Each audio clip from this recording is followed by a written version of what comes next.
Sebuah jet tempur canggih Su-35 Rusia, ditembak jatuh oleh Angkatan Udara Ukraina, dalam pertempuran udara, atau dogfight pada Jumat sore. Demikian pengumuman militer Kiev.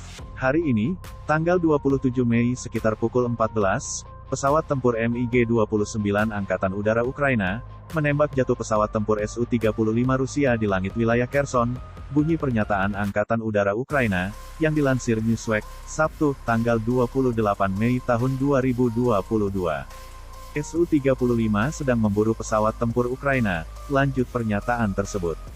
Kemuliaan bagi pilot Ukraina, kematian bagi penjajah. Belum ada konfirmasi dari militer Rusia, perihal klaim militer Ukraina yang menembak jatuh jet tempur Su-35. Duel udara itu merupakan pukulan terbaru bagi invasi Rusia di Ukraina, yang dimulai sejak pada tanggal 24 Februari tahun 2022. Pakar militer Inggris, Edward Stringer, menilai perang udara Rusia telah berlangsung buruk. Angkatan Udara Rusia masih tidak menunjukkan tanda-tanda menjalankan kampanye untuk mendapatkan superioritas udara, kata Stringer, yang merupakan pensiunan Marsekal Udara Inggris, kepada Newsweek. Pekan lalu, jet tempur Su-35, seperti yang ditembak jatuh pada hari Jumat, mengebom target di Ukraina. Menghancurkan infrastruktur militer pasukan bersenjata Ukraina, selama operasi militer khusus, kata Kementerian Pertahanan Rusia saat itu. Menurut militer Rusia, sejak tanggal 24 Februari tahun 2022, mereka telah menghancurkan 179 pesawat tempur, 127 helikopter, 1019 kendaraan udara tak berawak, 323 sistem pertahanan udara, 3.266 tank dan kendaraan tempur lapis baja, 433 sistem peluncuran roket ganda, 1.682 sistem artileri, dan 3.190 kendaraan militer. Selain itu, selama konflik 3 bulan, Rusia telah menembakkan lebih banyak rudal daripada yang dilakukan negara lain sejak Perang Dunia II. Jet Sukhoi termasuk pesawat tempur S-30 dan Su-35, merupakan jet tempur paling kuat Rusia, tetapi MiG-29 juga tidak bungkuk. Awal tahun lalu, seperti yang dilaporkan Eurasian Times, India telah mengerahkan sekitar 20 jet tempur MiG-29, untuk melawan pesawat tempur China, termasuk J-16 dan Su-30 MKK. Meskipun ada beberapa masalah dengan keandalan mesin, MiG-29 dengan bobot maksimum 27 ton, tampaknya bekerja lebih baik di ketinggian, daripada jet tempur yang lebih berat seperti Su-30. Performa luar biasa MiG-29 dalam kondisi yang keras, dibandingkan dengan jet Sukhoi yang lebih besar bukanlah rahasia lagi sekarang. Para ahli mencatat, bahwa Su-33 dan versi China J-15, terkenal lembam seperti Su-30S. Bukan tanpa alasan, Angkatan Laut Rusia mengganti jet Su-33, dengan MiG-29 yang andal.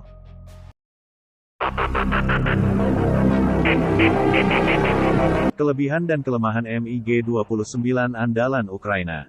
MiG-29 merupakan pesawat tempur Soviet generasi keempat pertama, yang dipublikasikan secara luas di Barat, karena kemunculannya di Finlandia, pada pertengahan 80-an. Memberikan pandangan sekilas kepada orang-orang Barat, tentang pesawat ancaman Soviet terbaru, yang sampai saat itu hanya diketahui melalui citra satelit yang kasar, dari pusat tes Chukovsky Soviet di Ramenskoye. Pesawat Soviet baru ini dikenal sebagai seri RAMjet, setelah pangkalan mereka di sana. MiG-29 jelas berbeda dari MiG sebelumnya. Dilansir dari laman The Aviation Geek Club, Biro Desain Mikoyan Gurevich, merancang pesawat untuk kemampuan manuver maksimum, daripada kecepatan maksimum seperti MiG-25. Desain ultra manuver ini, dicapai dengan kontrol penerbangan hidraulik standar, dengan sistem manual override, yang memungkinkan pilot fulcrum, untuk mengesampingkan batas sistem kontrol penerbangan mereka, dalam keadaan darurat.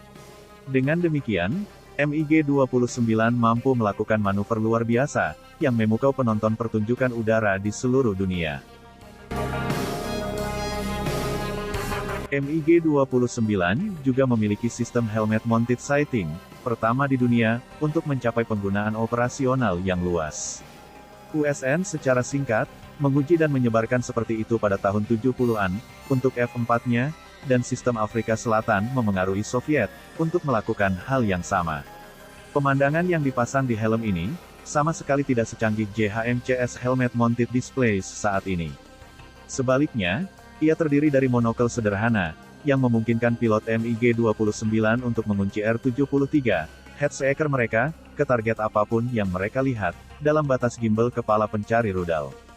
Kemampuan ini dikenal sebagai SHLEM, dan panggilan SHLEM akan terdengar secara teratur dalam latihan NATO, saat pilot MiG-29 melepaskan tembakan pemanas jauh, dari amplop rudal pencari panas NATO yang normal. Kemampuan off-body sight ini, ditambah dengan kemampuan manuver yang tinggi, tentu menjadikan MiG-29 sebagai pesawat ancaman. Kemampuan yang sama ada dengan Sukhoi, yang lebih besar dan mirip secara aerodinamis, Sukhoi Su-27. MiG-29 dirancang untuk menjadi dogfighter garis depan, dan low-end dari high-low mix, dari Su-27 dan MiG-29. Dengan hanya 6 persenjataan rudal, dan hanya 2 dari 4 yang dipandu radar, fulcrum terlihat dekat di F-16, seperti dogfighter. Sementara flanker dengan persenjataan hingga 12 rudal, adalah situs SAM terbang jarak jauh bersenjata berat, dirancang untuk menjadi analog Soviet dengan F-15. MiG-29 bukanlah pesawat yang sempurna, karena itu adalah hasil dari serangkaian kompromi desain. Mesinnya menderita tingkat teknologi Soviet yang lebih rendah, dan interval waktu antara overhaul awal mereka berada di sekitar 200 jam.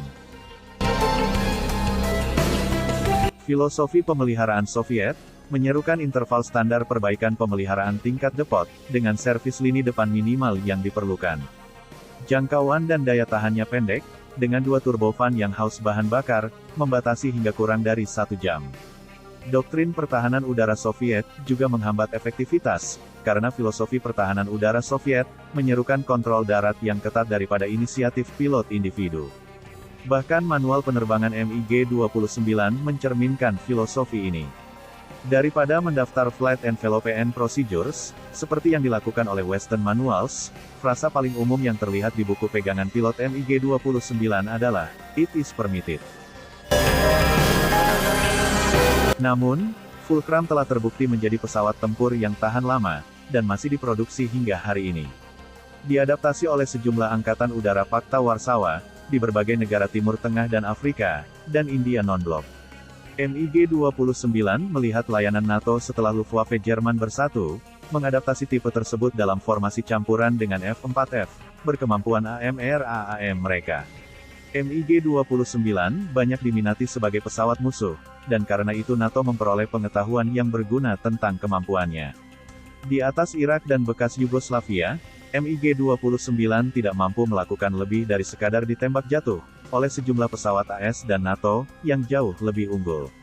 Di langit Ukraina, MiG-29 telah terbukti lebih dapat bertahan, meskipun mengalami kerugian, dan berkat kemampuannya yang unik, untuk beroperasi dari fasilitas primitif, bahkan dapat menggunakan landasan pacu rumput.